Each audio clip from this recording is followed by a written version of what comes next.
മിഥാലി രാജിൻ്റെ ജീവിതം ആസ്പദമാക്കിയ ശബാഷ് മിഥു എന്ന സിനിമ സംവിധാനം ചെയ്തത് ആര്? Option A Shimit Amin, option B Srijit Mukherji, option C Rahul Dholakia, option D Pradeep Sarkar. Option B Srijit Mukherjee, അതാണ് correct answer.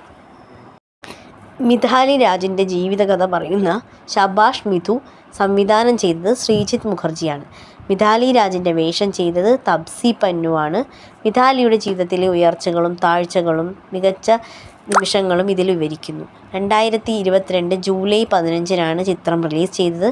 2017 Wisden leading woman cricket താരം, 2003 അർജുന അവാർഡ്, 2015 പത്മശ്രീ, 2021 മേജർ ധ്യാൻചന്ദ് ഖേൽ രത്ന എന്നിവയുൾപ്പെടെ നിരവധി ദേശീയ അന്തർദേശീയ പുരസ്കാരങ്ങൾ മിഥാലി രാജിന് ലഭിച്ചിട്ടുണ്ട്.